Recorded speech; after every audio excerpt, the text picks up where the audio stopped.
much for the invitation to be a speaker at the TheEconomist Forum today and to speak about the future of money. My name is Dr. Ruja Ignatova. I hold a PhD in law. I have always been very interested in financial services and worked about 6 years with McKinsey in Eastern Europe, actually when the crisis hit us really, really bad. I was spending my time in Russia with Sberbank, and it was an interesting time. I want to speak today about, as I said, the future of money, the future of payments. And I am, how to say, a bit sad to listen to the speaker before me, who are having such a gloomy outlook, focusing on all the issues that the region faces, and showing us a future where we have to do a lot of catching up in Eastern Europe, a lot of work, a lot of tasks, a lot of issues. So I would like to take a bit of a different approach. I would like to show people that Eastern Europe can innovate, that Eastern Europe can bring growth, that we are not just a follower country catching up, but actually that we also can show the world that we can do a lot. Our company, which is very young, 1.5 years old, actually writes history currently with cryptocurrency. OneCoin currently reached a market capitalization of $1 billion 3 days ago, which makes me extremely proud. And we have a network of 650,000 users over 190 countries, and we come from Eastern Europe.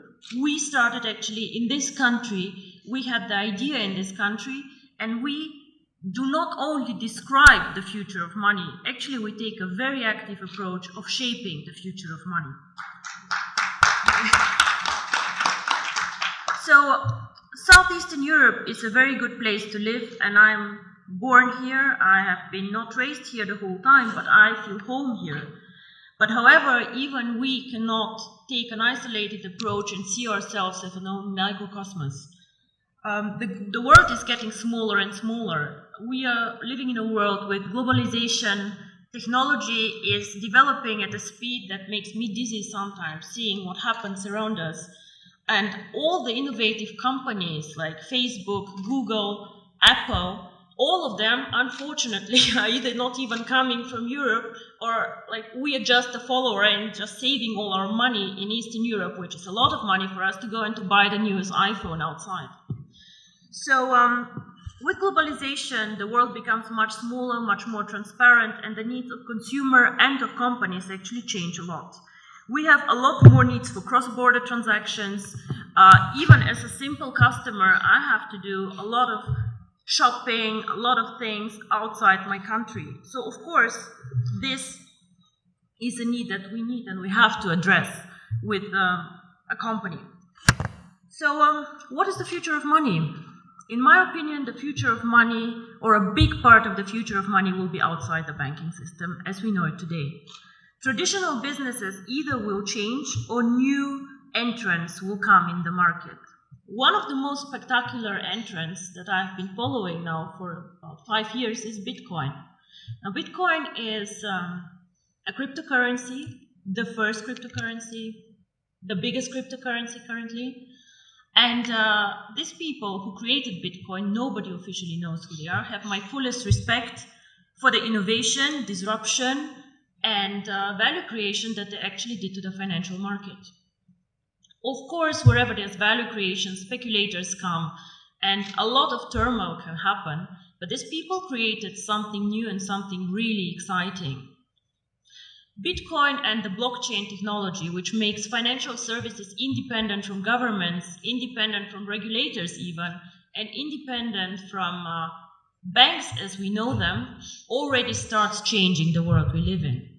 However, Bitcoin until now and the more sophisticated cryptocurrencies have been a payment system, an investment system for the either very sophisticated people out there with a very, very solid IT background, for the smart ones, or for the elite who has a lot of money and diversifies their portfolio with a new exotic investment like Bitcoins.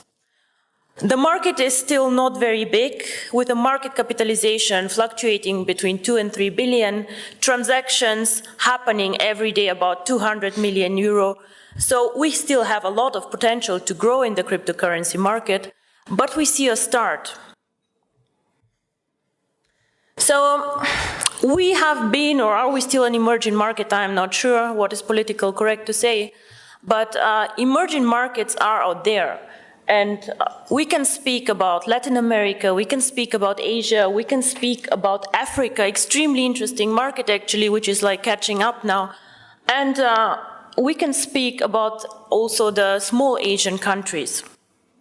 In all these countries, we have an issue that we also had here actually, a lot of people who are underbanked, unbanked, or just forgotten by the big players. Why? Because they're poor, because they have needs that are not that interesting in the transactions, or simply because some of these people do not have proper documents. I have been in countries where people, every one of them has a smartphone, but has no proper ID card. So how do these people bank? I have been in Singapore and seeing Indian people working very, very hard to support families in India. How do these people send money to their families and to their loved ones? Remittance business in Dubai, all the Filipinos working there and pushing economy. What do these people do? What they do is they either go to a bank to do foreign exchange, they go to a Western Union outlet, and they pay high fees. Because why? We as a financial sector charge always most the ones who are the poorest, who are like the ones with the needs that nobody else can serve.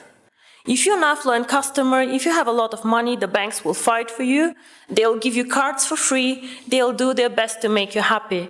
But the people out there, the mass customers, the ones who actually change the world, the ones who are working for economy, these people are underserved, underbanked, and I believe that cryptocurrency can change their life. And not only me, actually, I think Bill Gates believed the same and said that cryptocurrency can make a huge difference for emerging markets. So, what is really the future of money? I believe that if cryptocurrency is spread out there to the mass market, to people who can be made understand cryptocurrency, and as you say, cryptocurrency sounds very, very complicated, hidden, complex. Can I do it?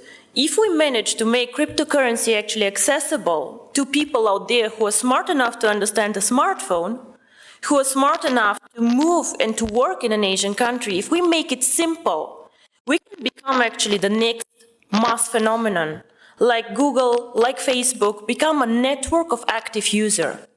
Until now, cryptocurrency did not make the leap, in my opinion, because it is not user-friendly, because it's not easy to use for the mass market, and because people perceive it as very difficult. So the person or the company who makes it actually to make cryptocurrency easy to use, accessible in the markets that need it, and this is not the US, gentlemen, this is the emerging markets where people want to work with it, to use it. If we make cryptocurrency not only a tool for speculators and investors to make quick money, but make it usable, if we work on KYC, on documentation, on making it transparent and bringing cryptocurrency to the traditional world, with the regulators, by the way, the US actually government, 4 weeks ago, they said that cryptocurrency is actually in a status equal to commodities. So it means that actually cryptocurrency can be treated like virtual gold. Commodities is gold, is silver, platinum, and apparently bitcoins. So the future of money can be searched, I think, outside the banking system because we are still more flexible. We do not fight the issues that the banks have. And because we think that the next big thing is based on technology, on the internet, and on the network phenomenon that we see in all these big companies out there. I think if we manage to provide a consistent strategy, a case to use the currency, and an easy access, which is aligned with the regulators out there, transparent, safe, cryptocurrency can actually be one of the preferred methods of payment, and not only bank transfers, card transfers, and all the traditional ways that we deal money with. My future, or my vision actually, is the one card, making cryptocurrency one currency like the euro, like the dollars, that you just can go and spend with your card, which can be a Visa, MasterCard, China Union Pay, whatever. Make it a real currency that people just can go and spend out there. I have done my job whenever all of you can go with their card and just spend OneCoins for a dinner. This is when cryptocurrency actually became real for me. And I'm very, very curious how the next 2 to 3 years will work out for all of us. And I hope I'm right, that the future is with technology and with us. Thank you very much.